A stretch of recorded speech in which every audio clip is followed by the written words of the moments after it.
Hello and welcome to my podcast. I am not bored. I am not broke. I am back. So do me a favor, go subscribe to the John Keim Report wherever you get your podcast. And if you're watching us on YouTube, you know the drill. Hit that like button, hit that subscribe button. Going to keep bringing you content throughout the month, and obviously training camp, daily reports and then also during the season. We'll get you a lot of information. So do us a favor and subscribe there as well. You can find us on the Empire Media YouTube page. It's Empire Media, AMPIRE. Today, I'm joined by a very special guest, former Washington Redskins offensive lineman, Joe Jacoby. Last week, he was included in a list of 25 semifinalists who go before the senior committee to get into the Hall of Fame. So here's the steps. They will whittle the list down to 12 on July 27th, and then on August 16th, they'll announce up to 3 entries into the Hall of Fame via the senior candidate level. And talking to some people who are part of the senior voting committee, they know that there's a major backlog of Hall of Fame worthy talent. Jacoby certainly is one of them. So we'll see if they finally get him in there. I think he's certainly more than deserving to be in there. When guys like, and I asked Jacoby about this, when guys like Lawrence Taylor, Chris Dolman, Charles Haley say you're the best lineman they faced, that should matter. We'll see if it finally does. Good luck to him. But anyways, I asked him about all that stuff, asked him about the team name, also find out about a little trip he and some of the other former Hogs made to Mexico recently. Good stuff with Jacoby. Before I get to that conversation, one little note, or I guess 2 little things. First of all, Daniel Snyder, Washington's owner, offered 2 dates to the congressional committee, the oversight committee, that he would agree to testify. That's July 28th, July 29th. I still haven't talked to anybody who thinks that he'll actually testify. So we'll see what goes on there. This is just, there are other things they'd have to negotiate in addition to the dates. So we'll see if this ever happens. Those are really the last 2 dates that he could testify before Congress breaks in August for recess. And then after that, a lot of the attention gets turned to the midterm races. I don't know what will happen at that point. If they do serve him with the subpoena, they want to subpoena him, but they haven't served him yet. U.S. Marshals cannot serve him when he's overseas. And if they do serve him one, my guess is, the sense would be that he tries to tie it up in courts, and we'll see what goes from there. But that's just an educated guess based on talking to a number of people. We'll see what happens. Finally, Terry McLaurin got it done while I was on vacation, knew that this would happen, or I knew there was a very good chance. Before I left on vacation, I had a pre-written news story saying that he had signed because I knew that there was a very good chance. Going into during minicamp, I had heard that there was some optimism that he might even get done before the end of minicamp. That's where it was progressing. That's why I felt like this would get it done. And I always felt like this would get done. The lowest confidence level meter out of 10 that I had was a 7.5. Otherwise, it was an 8, between 8 and 9, that this would always get done. And it did. So good for them, good for him. Both sides knew it. I have more on that and other potential future signings in a podcast later this week. So with all that being said, you want to hear from Joe Jacoby, and so do I. So let's get to my conversation with former Washington Redskins offensive lineman, Joe Jacoby. Enjoy. All right, Joe, well, it's an honor to talk to you. I always enjoy talking to you over the years. When we see you out at like some of the alumni events and all that, it's always fun to talk about some of the old days, but I think there's an old day and a new day coming up here with you, because once again, you've made it to that semi-finalist round for the NFL Hall of Fame, this time as part of the senior committee. What's it like for you with this whole process? Because as you know, there's an army of fans behind you who are dying to see you get in. What's this like for you? Well, it's an honor. It's kind of cool to still be thought of, 30 years after you played your last game. And to be included in that list, I saw the other day, it came out, a couple days ago. Mm-hmm. I mean, that's pretty cool to be in the same breath as some of those guys that are in that final 25. And now we got to get to the final 12. And then they vote, I think, August 16th, what I read somewhere. Yeah. So you've been through so many of these situations. Several years ago, it looked like you were going to get in. What's it been like for you? Because again, so many people want to see you get in for what you did, for what those teams did. Are you still able to appreciate where you're at with this? Or do you kind of get to the point you're like, either you're in or out? Well, I think that we'll find out again this year. I after the modern section was over, I kind of just, however it happened. And at that time, we were still in this allowing one senior per year.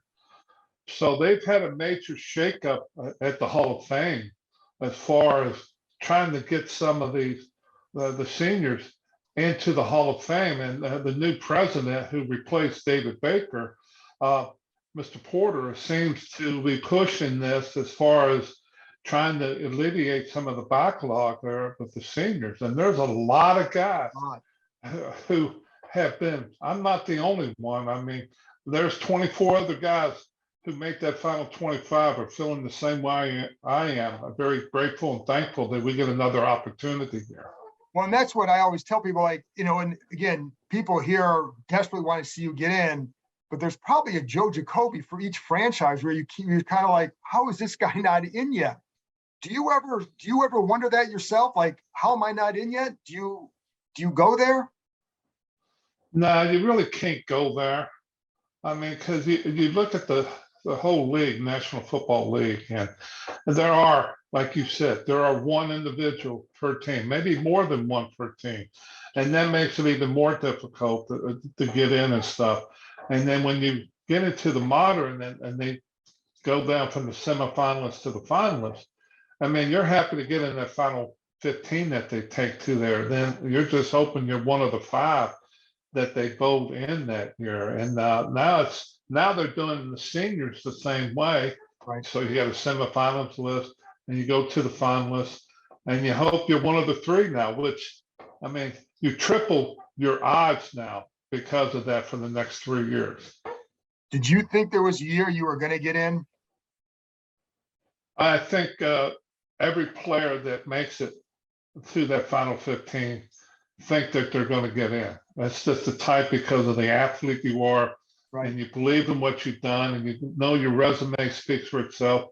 Now it's out of your hand. And I think that's the most frustrating part for myself and probably all the other guys that have been in that situation. It's out of our control. Right. We have no control over it. We can't control the line of scrimmage and that drive block or that pass protection anymore. It's in somebody else's hands. Would you like to see a different way or an enhanced way of voting to get more players in, or just increase the size of the classes? Well, there's probably many different ways that they have been talking about. This seems to be the one, like what they, of course, they're taking it, taking the next 3 years, putting 3 seniors in. I don't know. Make it. I don't know. I don't want to speculate and all that. That's out of my realm. I know what I did. My resume speaks for itself, and it's just a matter if it speaks to the voters. What does it mean to you that guys like Lawrence Taylor, Charles Haley, Chris Dolman come out and say that you belong there? What does that mean to you?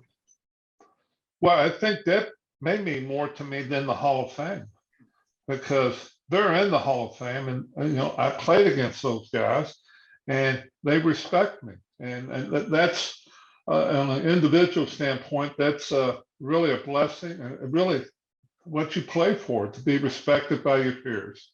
And I want to go back to when you said when you're in the final 15, you think you're going to make it. And I hate to ask it, but like, what does it feel like not to make it? Very few people can understand what it's like to be on that list of 15. It's an unbelievable honor.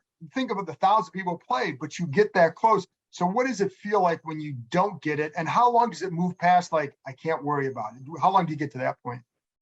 Well, I think the way for me to make it feasible and how it can relate to people listening and to yourself, John, I felt like after Super Bowl 18, I mean, we get to the biggest game and we lay the A there, and you feel the same way in the Hall of Fame voting in that final 15. You're going, man, what else could I have done? And really, you can't do anything else in the Hall of Fame in the voting. I mean, your resume is already intact. It's just how they voted and what they thought was best for going in that year. Do you ever look at other guys that are get in there? It's like, well, what's the difference between me and this guy? Do you ever go like that, or is that going too far? That's probably going too far. I mean, you try to not let that play a part in it, because we're all in that same boat. We all want that get into the Hall of Fame, but you can't be envious and regret what one individual did and got in because it was their time. And that's the good Lord looked at that way and blessed that individual to get into the Hall of Fame. I also think that a lot of fans here want to see you get in because they want to see you get in, but also because they want those teams to be more rewarded. Is that something you hear from even your teammates? Like, hey, how can we not have more people in the Hall from those teams?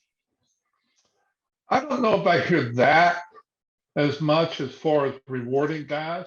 Yeah, we do have a lot of guys that played in that 10-year span when we went to 4 Super Bowls and won 3. That, we kind of look at it how the 49ers and other teams, the Steelers, and how many individuals got off those teams. But I mean, we can't control that. Right. I guess my thing, I think I was saying the other day, and I think you heard that what I was talking about. I just want people to recognize those teams, right, from the strike years, and that bothers me because they make it an excuse, and it's not an excuse. It should be looked at what a great job this team did to overcome not only what goes into a season, but they had to play through and get the mental attitude right for each individual, because now we're fighting about what every human being, every man playing for, besides that ring, is that paycheck and the money that they make. And we get overlooked because, oh, it's a strike year. But there was 31 other teams had that same opportunity. Did that challenge, in some ways, did those years challenge you more than even 91? What do you mean by challenge? Just because there were different obstacles that you had to overcome in terms of challenging you just as a team to stay together to, that's kind of like what I'm talking about. Everybody was in the same boat. We all went out on strike. Right. And we all came back in that first strike after being out for 8 weeks. And, this is a credit to our ownership, our coaching staff, and the players that we had on that team. We had still the one objective that we could still make, and that was to get to the playoffs and get to the Super Bowl. And we did that. And we overcame those obstacles that was in front of us of being out 8 weeks, the financial strife and all that, what we were going about, and ended up coming together and winning it all in that year in 1982 season. We did the same thing in Super Bowl 22. They came in, the replacement players that our staff put together, held it through. We had nobody cross the line, 1 out of 32 teams, and we overcame that one and won another Super Bowl. I think looking at it from a different perspective, instead of what we had player-wise, look at what those players did together, that they overcame and won the Super Bowl and went through these odds that the other 31 teams didn't do. It's funny because the strength of you guys was that offensive line, obviously. And Right. Now, and you hear nowadays, well, if that line to play together now, it would be hard to keep you guys together because the money involved. What do you think gets lost when you get, you see this money and all that? What gets lost? Like, as far as the line, what could you guys do because you were able to stay together for that long? If we played in this time frame? Well, no, but just even like if you play in this time frame, it would be hard to keep you guys together for that Correct. long stretch. So because you guys did play together that long, what is it that you guys could accomplish that maybe would be tough for today's lines? Well, being together so long, we didn't have to rely on so much line calls during the play and all that. and knowing what each other was doing. I mean, we were in sync with the quarterback and the running backs because we had played together for that time period, and it meshed well. And then we had interchangeable parts. Doesn't mean that we were all together, but 3 out of the guys played in 4 Super Bowls, so we all just stayed together, and I think it boded well for us and the way we accomplish things and where our offense clicked and defense, and it all came together in '91. That was a good, great team. Yeah, well, and it's funny because I think it was USA Today several years ago put that, I think, as the top team to ever win a Super Bowl. So that, I mean, I guess that gives you guys, I don't know, did you know that? And well, I knew that. I think it gives us, bragging rights, right, what we could talk about. And I think what they were basing that on, it was statistically, right, each group was ranked like in the top 10, the offense, defense, special teams. And there was no other team that had been like that in any other Super Bowls to date. what was it like to face Lawrence Taylor? It depends on how the day started. It could have been a good day and very sweet. We had our battles. He got some things, and this is something as an offensive lineman, we get upset by making one mistake, a sack, or whatever it was, and then that one mistake is the highlight of that other individual's game. Yeah. So for 70 plays, and we mess up one, that one play makes it a highlight for the other one. I'm not taking anything away from LT. Right. LT's, that was twice a year for 13 years. So it was great battles, and we've met a couple times, and we both respect each other. And I know he told me I was one tough SOB. I said, well, you're not too bad either. When you say you could tell early what kind of game, like, what is it that, were there things that you felt like, hey, I can take this away from him because I played him so much? Or what did you feel was your strength in taking, against him? Well, my strength was to get my hands on him as quick as possible and use my strength against his speed. So if I can stymie him at the line of scrimmage, then I have won that battle, and he's got to restart his engine over. But if he beats me off the snap, and then that's going to be a long day for me if he's getting those jumps on me like that. What do you remember your best game against him, or is there one game that stands out for you? No, I mean, there were so many of the plays over those years get together. I know I remember more of the ones that are bad plays, and you try to figure out what happened on that and try to correct that and go move forward off that, not dwell on the past. Do you still think about those bad plays ever? Well, of course. Like now, I'm thinking about them, John. When you think of those bad plays now, like, do you still think you could go out there and like give me one more shot? When you think of them now, what do you think? I think that any of us that played the game, we still have that mentality that we can step out on the field and do that. But then reality sits in, and we try to get up out of a chair, and we won't don't move too well from that. And you replay that, and you see things, and especially when you get to the playoff times, they show some of those games, and you see those plays that are transpired. Then you're trying to figure out what happened and try to correct it in your mind, so the next play you'll be better, even though I'm not playing anymore. What did you think of the name change? Well, that's a touchy subject. I understand. I guess from my perspective, we've satisfied and taken care of what the name and changed that so it doesn't offend people. But then again, taking the name going backward, how many guys are affected and being involved with that other name, and their history is gone. So we solved one issue. Now we have another issue, and put us in that same category that they solved the other one, where the history and the name it's gone. So my 13 years is gone. Yeah, they say you play for the Washington football team. Yeah, that's part of it. Part of the name. I played for the Washington Redskins. They don't come. Well, I played for the Raiders. I played for the Browns. I played for the Ravens. So it was some meaning to each individual that played in the how many years before? 89, 88 years had the history of playing for that name. And now that's gone. Do you feel still a connection to the franchise? Somewhat. I mean, they still, I mean, we've still got that history. They try to include that, but it just, the Commanders, I mean, you know, and that's the thing. Now it's the Washington Commanders, and we get all pulled into that name, even though we did not play under that name. And that's, I think, hurts the individuals that play for the Redskins. And that's the history that they had. And they took pride in what they did with that organization. What are you doing these days?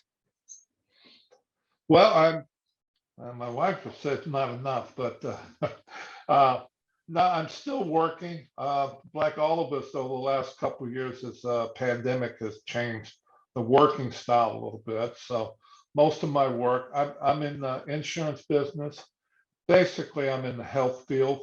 Okay. Company I'm involved with down here in Charlotte, we have put together a healthcare package that we are presenting to different businesses and stuff that want affordable health. And really it's for people who do not have pre-existing conditions.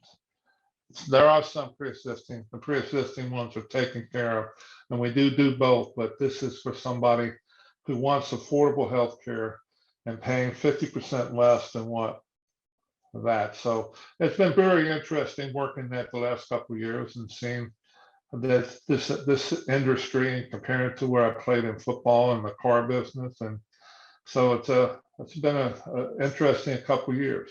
And you coach for a little bit. Do you miss football? Do I miss it? I still coach.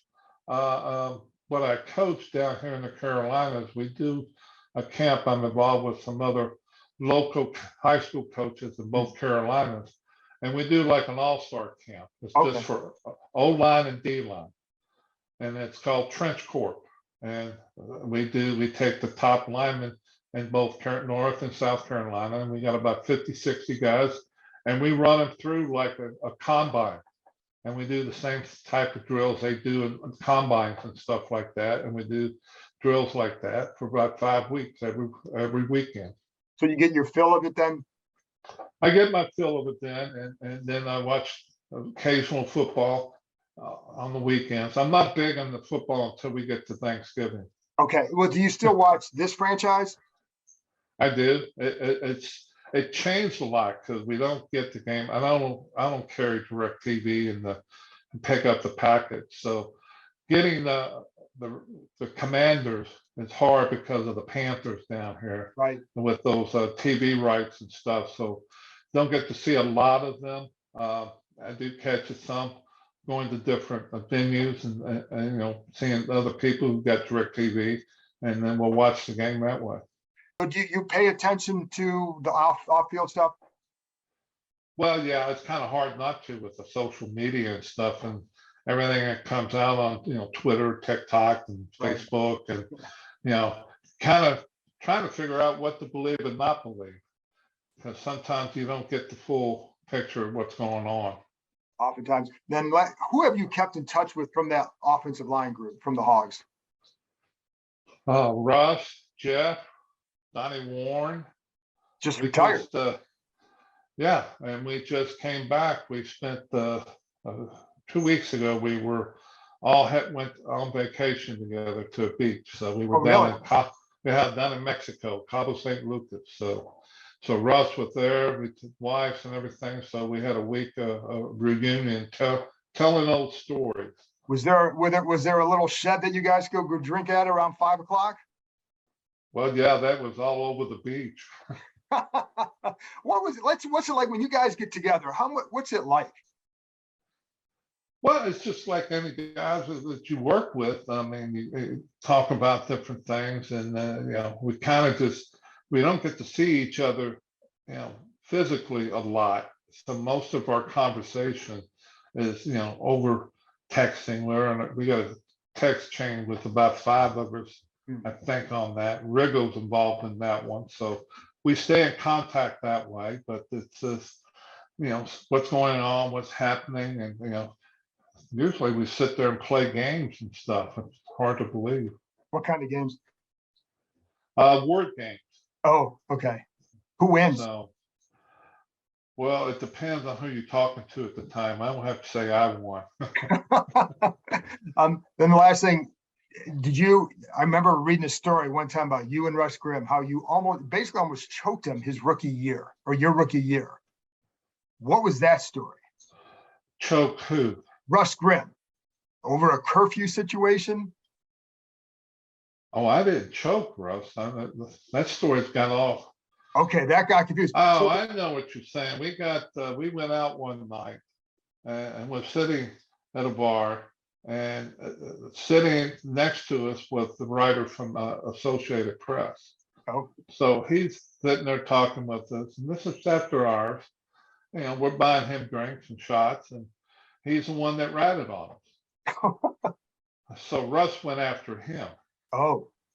So, because we found out from one of our coaches that there was a rat that came in and told Coach Gibbs. And the part where I came in almost choked Russ, that Coach Gibbs called us out of the meeting, set us down, and said, I don't want this happening again. You got to promise.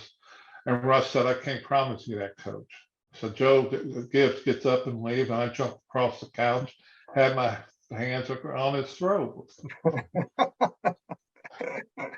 That's funny. I remember one time Joe told me, he said, like in training camp one time, he got in the huddle and he's like, all he could smell was beer breath.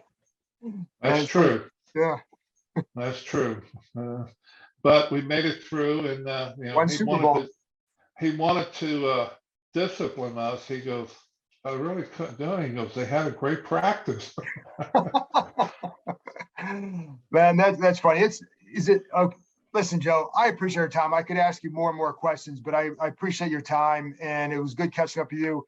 And I hope it goes well for you this time, because I know a lot of people here really, really want to see you get in there, just for you and for validation for your career, and also for those teams as well. So hopefully it works out for you this time. Well, I hope so. But like I said, it's still an honor to still be thought of, and be out there semi-finalists again, the whole thing.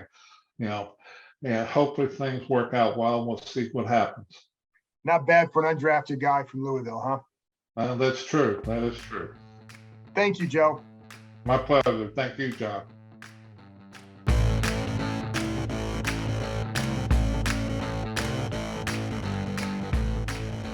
That's it for this episode.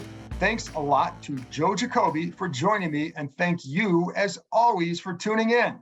I'll be back with another podcast on Thursday again. It's going to be me and you talking about a few topics of things that I think that you should know about. So I'll talk to you next time.